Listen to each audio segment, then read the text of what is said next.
છે તો આગળ બ્રેકઆઉટ સ્ટોક પર ક્વિકલી હવે ફોકસ કરી લઈએ. તો બ્રેકઆઉટ સ્ટોકમાં હું પહેલો લઈને આવીશ તો લોઇડ્સ મેટલ. લોઇડ્સ મેટલનો ડેલી ચાર્ટ પહેલાં આપી દો.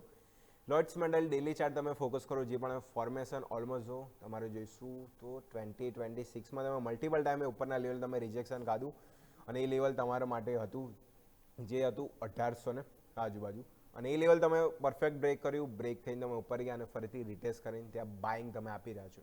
નવા ઓલ ટાઈમ આજુબાજુ સ્ટોક ચાલી છે. મોમેન્ટમ સારું છે અને વીકલી ચાર્ટમાં બી જો ફોર્મેશન એકદમ જો રાઉન્ડ બોટમ બ્રેકઆઉટ સાથે આવી ગયું. વીકલી ચાર્ટ ફોર્મેશન બી આપી દો. વીકલી ચાર્ટમાં બી જે હમણાં ફોર્મેશન છે અહીંયા બી સારું સ્ટ્રક્ચર છે, જે મોમેન્ટમ આપી રહી છે.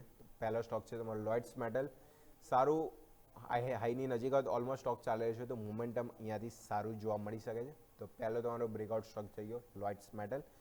નેક્સ્ટ વાત કરીએ તો પેટીએમ. પેટીએમ બી ઓલમોસ્ટ જો આપણે પહેલાં બી એની ફોકસ ચર્ચા કરી હતી કે જેનું લેવલ હતું 1200 આજુબાજુ એ ક્રોસ થાય છે, તો મોમેન્ટમ આપણે જોઈશું 1300-1350 સુધીના આપ્યા હતા. ફરીથી જોઈશું 1200ના લેવલે રિટેસ્ટ કરીને લાસ્ટ ટ્રેડિંગ સેશનમાં બાઇંગ જોવા મળી હતી 2%ની. તો ફરી છે રિટેસ્ટ કરીને અહીંયાથી બાઉન્સ બેક આની શક્યતા પેટીએમ તમને બતાવી શકે છે. સેકન્ડ સ્ટોક છે તમારો પેટીએમ.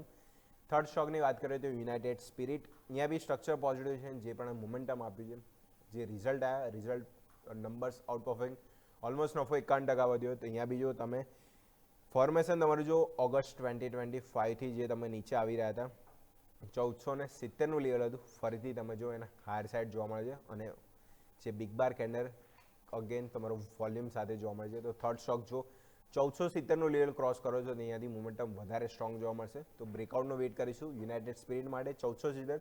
ત્રીજો સ્ટોક છે યુનાઇટેડ સ્પિરિટ. અને ફોર્થમાં વાત કરીએ તો તમારો મનપ્પુરમ ફાઇનાન્સ.